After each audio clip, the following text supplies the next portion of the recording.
Hey everyone, तो जैसा कि आप सभी जानते हैं हमारा नेवी एसएसआर का एग्ज़ाम डेट आ गया है जो कि 25 और 26 मई को शेड्यूल्ड है। तो हम बात करने वाले हैं इन 15 दिनों में क्या पढ़े कि हमारा एग्ज़ाम क्लियर हो जाए। तो मैं आज डिटेल्ड एनालिसिस लाया हूँ कि कौन से सब्जेक्ट में कितना पढ़ना है, कौन कौन सा चैप्टर मोस्ट इम्पोर्टेंट है जिसे हम पढ़ के ही जाएँ, हमारा इतने में ही एग्ज़ाम क्लियर हो जाएगा। ज़्यादा पढ़ने की कोई आवश्यकता नहीं है, बस इतने ही चैप्टर हैं जो कि हमें पढ़ के जाना है। तो इंग्लिश से हम शुरुआत करते हैं। इंग्लिश में हमें कौन कौन से चैप्टर देखने को मिलते हैं, और ये जो मैं चैप्टर बता रहा हूँ सारे के सारे इम्पोर्टेंट हैं। इतना आप पढ़ के ही जाओ और कोशिश करो आप जितने मॉक लगा सकते हो, अभी से आज से जितने मॉक लगा सकते हो मॉक लगाओ। और कोई सा भी यूट्यूब चैनल ले लेना, उनसे ही पढ़ लेना कि जो भी पढ़ाए वो एसएसआर के लिए अच्छा, जो भी आपको अच्छा लगे उनका मैं रिकमेंड नहीं करूँगा किसी का भी यूट्यूब चैनल, आप देख लेना अपने से। तो हम बताते हैं आपको कौन सा चैप्टर पढ़ के जाना है। इंग्लिश में आपको पैसेज कोशिश करना है, मैक्सिमम जितने पैसेज आप प्रैक्टिस कर सकते हो प्रैक्टिस करो पैसेज का। वॉइस पढ़ के जाना है, वॉइस से क्वेश्चन देखने को मिलते हैं अच्छे खासे, डायरेक्ट इनडायरेक्ट से मिलते हैं। और fill in the blanks, fill in the blanks में हमारे क्वेश्चन आते हैं नाउन से, एडजेक्टिव से, प्रोनाउन से, प्रीपोजिशन से और कुछ डिटरमाइनर्स, मतलब फिल इन द ब्लैंक्स होते हैं और उसमें आपको भरने होते हैं कि प्रीपोजिशन भरने होते हैं, नाउन भरने होते हैं, एडजेक्टिव होते हैं और डिटरमाइनर्स होते हैं। और फ्रेजल वर्ब के भी क्वेश्चन आते हैं कुछ, और बाद बाकी एंटो साइनो आते ही आते हैं। तो इंग्लिश में बस आपको इतना ही पढ़ना है, पैसेज पढ़ लीजिए, voice, direct indirect, fill in the blanks और फ्रेजल वर्ब। बात करें साइंस की, तो साइंस में मोस्ट इम्पोर्टेंट है इलेक्ट्रिसिटी चैप्टर। इलेक्ट्रिसिटी में मैंने पिछले वीडियो में भी बताया था, इलेक्ट्रिसिटी आपको पढ़ के ही जाना है। उसमें चार्ज से क्वेश्चन होंगे, रेसिस्टेंस से क्वेश्चन होंगे। आई चैप्टर आपको फिर मतलब साइंस में पढ़ के जाना है, आई से भी क्वेश्चन देखने को मिलते हैं, ऑप्टिक्स से भी देखने को क्वेश्चन मिल जाते हैं।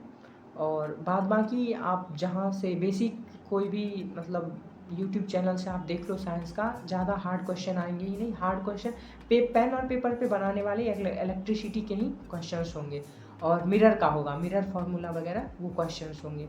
फिर बात करें केमिस्ट्री की, तो केमिस्ट्री का आप उतना हार्ड आता नहीं है, आप अगर 10th तक अच्छे से केमिस्ट्री पढ़े हो तो हो जाएगा। उसमें पीरियोडिक टेबल वगैरह से क्वेश्चन होते नहीं हैं। मैथ की बात करें तो मैथ में मोस्ट इम्पोर्टेंट चैप्टर है लॉगरिथम, इससे हमें क्वेश्चन देखने को मिलते ही मिलते हैं। फार्मूला बेस्ड हो, एक दो क्वेश्चन फार्मूला बेस्ड मिलते हैं, बाद बाकी कुछ ड्राइव करने के लिए मिलते हैं। मैट्रिक्स के क्वेश्चन मिल जाते हैं, ट्रिगोनोमेट्री के क्वेश्चन मिलते हैं, वेक्टर के क्वेश्चन मिलते हैं, और डिफ्रेंशिएशन इंटीग्रेशन के फार्मूला बेस्ड क्वेश्चन होते हैं। तो मैथ में आपको इतना करके ही जाना है। 15 दिन एनफ है, आप लॉगरिथम कर लोगे, आप 2 दिन मुश्किल से लगाओ, 2 दिन लॉगरिथम में लगाओगे, मैट्रिक्स में 2 से 3 दिन, पैराबोला में से भी क्वेश्चन होते हैं। तो आप पैराबोला मतलब जो जहाँ से आप मॉक लगा रहे हो वही पैराबोला आप देख के जाओ, ज़्यादा क्वेश्चन होते नहीं है पैराबोला के, एक क्वेश्चन फिक्स है पैराबोला के, आएंगे ही आएंगे।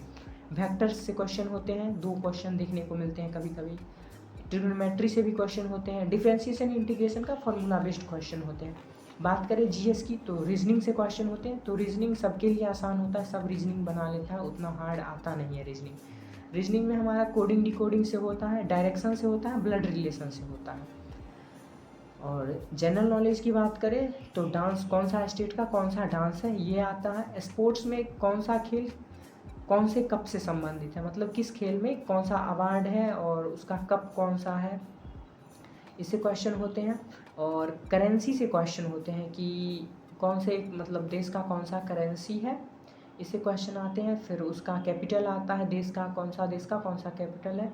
फिर नेशनल पार्क आते हैं। तो इतना आप पढ़ लीजिए, जीएस वाला कोई सा भी यूट्यूब चैनल देखिए, और करंट का जो भी है वो नेशनल पार्क आप याद कर लीजिए, देश और उसका करेंसी याद कर लीजिए, स्पोर्ट्स में कौन सा खेल किस में कौन सा कप दिया जाता है ये याद कर लीजिए। और ज़्यादा है नहीं पढ़ना, बस इतना ही पढ़ना है। और आप कोशिश कीजिए जितने मॉक लगा सकते हैं, जितने ज़्यादा मॉक लगाएंगे आपके लिए उतना ही बेहतर होगा। मैंने मतलब क्लियर कर रखा है, एक बार हमारा दौर के बाद वो पुशअप नहीं हो पाया था तो उस वक्त मैं आउट हो गया था। तो यही स्ट्रेटजी है, आप ज़्यादा भटके नहीं और बस कहीं से भी तैयारी करें। तब एग्ज़ाम के लिए बेस्ट ऑफ लक। आगे मैं और भी वीडियो बना के जानकारी देते रहूँगा समय समय पे कि क्या पढ़ना है और कैसे पढ़ना है। Thank you, good bye.